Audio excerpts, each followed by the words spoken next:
All right, trivia question. What does the word gospel mean? What do you think that word means, the gospel, a gospel? Like to preach, to tell. To preach or tell, okay, okay. Just a word to sum up all the books that are in the Bible, some sacred texts. Okay, sacred texts.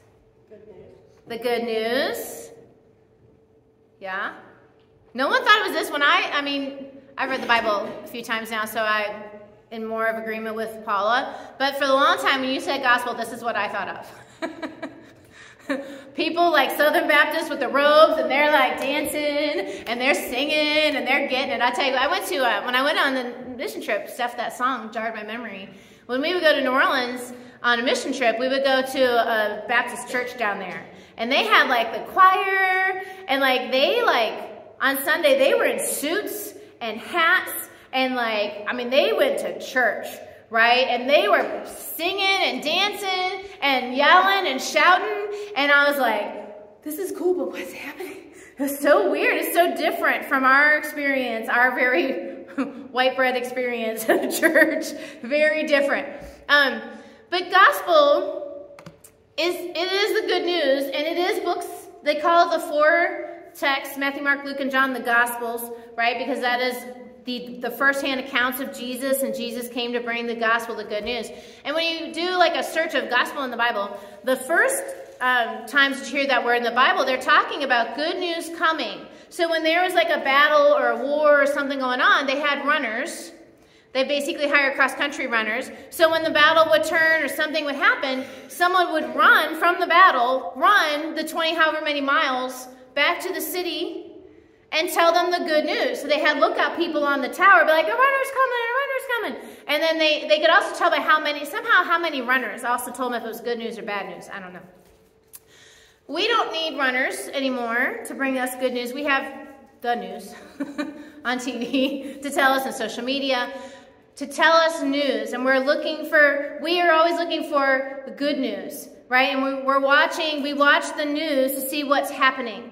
And this last week, and the last 2 weeks, people have been watching the news to see what was happening with Damar Hamlin. That was good news. We were all waiting for this good news. People kept saying, like, have you heard anything? Have you heard anything? We were waiting to hear good news out of that situation. And I'm sure you guys have all heard the story. Quick recap. Some of us in this room were there. In the Bengals-Bills game, Damar Hamlin's a player for the Bills. He took a hard hit. Just a regular hit, but it hit just at the right time. And he went down, and he was unconscious on the field. They did CPR for 9 minutes. It was scary. It was really scary. And in that moment on the field, I imagine it was quite quiet. And the people there needed some good news. And they were waiting. And as I read about it, like ESPN, they said that like the announcers didn't even know what to say. Like, we don't even know what to say. Like, we have no news. And we don't know what to do about that. And it was scary. And what I loved seeing coming out of that situation was the way that other people reacted. The teams surrounded him with their backs to him so that everyone in the stands wouldn't see how traumatic, especially for kids who were there, to see them doing CPR. That would be terrible. They surrounded him. Players came together from both teams, were hugging each other, holding hands, praying. Players came together on the field and prayed together. I saw this video in some sections, like people in the stands. I'm sure people in the stands were praying. I saw a video of a couple of people. They stood up in their section and got their entire section to say the Lord's Prayer together. Every single NFL team posted praying for Hamlin on their socials. Every single one. And I forget the guy's name. Dan Orlovsky prayed on live television. He's an ESPN guy. Prayed on live television. I don't know if that's ever happened before. For someone to pray, he's like, I just felt like I had to do it. So here's this guy on ESPN, which is not a Christian channel, praying out loud. And I love that both the Bills coach, Sean McDermott, and their general manager, Brandon Beane, both praised God when it was over, the way that it happened. People went to the hospital. Fans on both sides went and did a prayer vigil overnight. Everyone, almost all my friends on social media were posting, pray, pray, pray, pray. Like everyone was saying pray, the power of prayer. And I imagine, like even Damar himself has posted, thank you for all the prayers. God came through. Like he is giving credit to God for what happened in that moment. See, when I asked you guys back in Lent, or not Lent, sorry, Advent, I asked you guys, what do you hope for? Like, why Jesus? And the people who told me their answers said, oh, because I'm hoping for eternal life, or I want to see my family, and, you know, when I die, and that's great. Those are good reasons to hope for Jesus. But sometimes we need Jesus right now. We don't need Jesus years and years down the road. Some of us need hope. We need something to hold on to right now. Because sometimes we get into situations where we see no logical way out of it. Or it's dark. Or it's scary. Or we get some bad news. We get bad news. And we need some good news. We need something to hold on to. Something good to hold on to. We need a promise that we're not alone. We need strength to get through a hard time. You know, all those the fans, the Bills and the Bengals fans, and fans all across the nation, and his family and his team, we needed strength, and we needed something to hold on to over that, especially overnight while we were waiting on news. We needed something to hold on to, and that was hope. And that is what Jesus brings. Jesus brings hope. And as Christians, it's our job to carry that hope and to spread that hope. So in the stands and on the field, as people came together and said pray, or showed that they were praying, or asked people to pray, they were asking people to hope. And I love that. I love that we are told in the Bible to hope for things that seem impossible, things that seem scary. One of my favorite verses, it's like so much my favorite, this is my background on my phone. It says, blessed is she who believed that the Lord would fulfill his promises to her. We are blessed when we believe that the Lord can come through. When we put something out there and say, Lord, I need you to do this. We need you to come through in this situation. God says you are blessed when you believe that I can come through for you. When you believe that there's something better that can happen out of this situation. So without hope, people give up. Think if all those people didn't have any hope, how scared they would be going into that. When you are helpless, how scared you give up. You're like, I can't do it.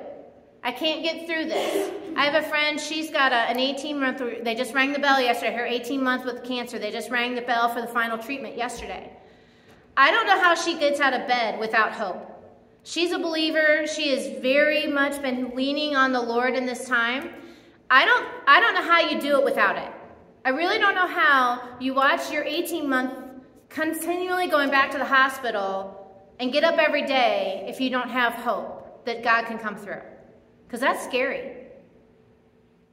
I don't know how the players could have kept going without hope. They needed that hope. And you know, I hear when something bad happens, this is a pet peeve of mine, people are like, my thoughts are with you. Oh, you're feeling sorry for me? You have bad thoughts? You're like, thinking happy thoughts? Gee, golly, thanks. That's super helpful to me. It does not help me at all if you're thinking for me. That's great. But if you're praying for me, I believe that helps me. You know what I mean? Like, to me, prayer is I'm activating God to come in a situation. Just thinking sad thoughts, now you're just feeling sorry for me. No thanks. I need you to pray for me. I need you to do something that will actually help me. And just feeling sorry for me is not going to help me. As Christians, we are called to hope. We are called to be light bearers. I love this. Where'd it go? I've been lately in the Bible, he takes me to different verses. And in the last month or so, he has taken me all three. This verse is in this story, is in the Bible 3 different times in 3 of the Gospels. And God keeps taking me to it. And I think it's interesting that I have been reading it and I'm like, oh, I just read that, but not this version. And basically God says, here's another one. I love the Message version. I know I don't usually use this one, but I like this one. You're here to be light, bringing out the God colors of the world. God is not a secret to be kept. We're going public. And as public as a city on a hill, if I make you light bearers, you don't think I'm going to hide you under a bucket, do you? I'm putting you on a light stand now that I've got you there on the hilltop. Be a light, shine. Keep open your house. Be generous with your lives. Open up to others. Prompt people to open up to God and their generous Father in heaven. God's saying, every single one of you who believes in me, you're a candle. You're a lantern carrying my light wherever you go. You're not to keep your light hidden. And in that stadium, things were dark. Like in a movie, if that would happen in a movie, the clouds would have come over, right? Like it would have darkened if this is a movie scene. In that situation, there was a spiritual darkness descending there. And the people who were Christians, the people who believed in God, turned on their lights. And they started to pray. And they started to say, guys, don't get down. God can come through. God can do this. There is hope. And they brought light into that situation. And that is our job. When there's a bad thing happening, to not say, oh, my thoughts, I'm feeling sorry for you. But to bring hope, to bring prayer, to say, God, you know what? God can come through. Let me tell you a story similar to yours of where God came through. Let me tell you what the Bible says about this situation. God says he can come through. God says he can raise people from the dead. Damar Hamlin was down. They did CPR for 9 minutes. You guys, he was dead for 9 minutes. They did CPR. That means he was dead for 9 minutes. And they brought him back. God can bring people back from life. God can heal. God can reconcile. God can bring healing. God can bring hope. God can save your life and restore what has been lost and broken. He can restore lost time. He can restore lost finances. God brings hope. Jesus brings hope. And so our job then as Christians is to be light bearers. That hope is a light, and it is our job to shine. It is not our job to go hide in our house and hide our light and keep it all and hoard it all to ourselves. It is our job to shine it on to others. When you have given your heart to the Lord, it is your job to shine that on to other people. Paul says it this, or Peter says it this way. He says, but in your hearts, revere Christ as Lord, and always be prepared to give an answer to anyone who asks you to give the reason for the hope that you have. You have hope, and people are going to say to you, how can you be positive? This is a terrible situation. How can you be optimistic right now? And that's when you say, because I believe in the Lord. And God doesn't say, I need to go door to door and pound and like drag people into loving me. God says, no, be a light, shine when there's darkness, and people will naturally say, how can you believe this is going to work out? And that's when you can say, it's because I believe in God. Let me tell you how God has come through for me. Let me tell you about this other situation where I saw God come through like this. Our job is to be light bearers wherever we go. To believe, to hope. When we see a bad situation, to not be like, oh man, this is going to be terrible. But to say, you know, this is terrible, but God can come through. Our job is to step up and be those courageous people who led a whole section of people in the Lord's Prayer. To be that bold. To post, I am praying. To post, pray for this. Prayer works. To come and hear a terrible situation and be like, can I pray for you?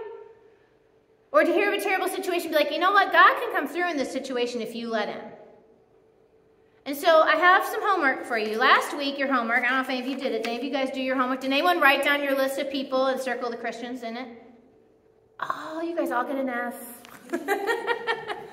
Your homework last week was to write down the people you see on a regular and talk to on the regular. And circle the ones that you know are Christian. And then you have a list to work with, because the people who aren't circled, that's our target audience, right? We each have a story of hope. Every one of us has a time where God has come through for us. We have experienced God, where we have had a hopeless situation and God brought reconciliation. God brought healing. God brought financial abundance where we thought it was going to be bad. Something. We each have those stories where God came through, where we prayed and God answered. And so I want you guys, now do your homework this week. I'm going to start, I'm going to have a grade book up here and start grading you guys. So I want you guys to prepare your stories. Remember them. Write them down if you need to. What are times in your life where God came through? What are times in your life where you prayed and God answered? What are the times in your life where God saved you? Because we've each had those, maybe we haven't died physically, but we've each had those moments where we thought we couldn't get through. where we faced a situation that was just crippling. And we turned to God. Like, I remember, for me personally, mine happened about 4 or 5 years ago. I remember sitting, I called my God chair, and I was sobbing. I'm like, Lord, I don't know how I'm going to get through this. This is too hard. I feel depressed. I'm so sad. And I'm listening to music, and the song that came on was something like, just put one foot in front of the other. I've got this. God's got this. God will come through. I just need you to get through today. And I was like, okay, God, I'm going to trust you to get me through this. Each of us have had those moments. I need you to remember them so that when you're the one praying at the ball game, when you're the one praying when bad news comes, and someone says, how can you possibly be able to get through this? How can you possibly be optimistic in this? You can be like, let me tell you a story. Because stories change people. Stories affect people. Facts don't affect people, but stories affect people. So we need to remember what our stories are. I'm one of those people that once I get through something hard, I forget about it. And so it's good for me to write it down because I remember. It's good for me to write down my answered prayers because then when I'm like, God forgot about me, I can be like, hold on, I got this jar here of papers that tell me otherwise. So I want you guys this week to remember and to write down somewhere on a post-it note or in a journal times when God has come through for you. Times when God has come into an impossible situation and brought something possible out of it. Where God has healed and reconciled and brought provision when you thought, when logic said this is going to be a soup sandwich, this is going to be terrible. So that when people ask you, you can share. And think about those uncircled people on your list. Is there a story you can share with them that might resonate with them about ways that God has come through for you? Because that's how we win them over. We win them over with love, and we win them over showing them how God has come through for us. So all of God's people said? Amen. Amen.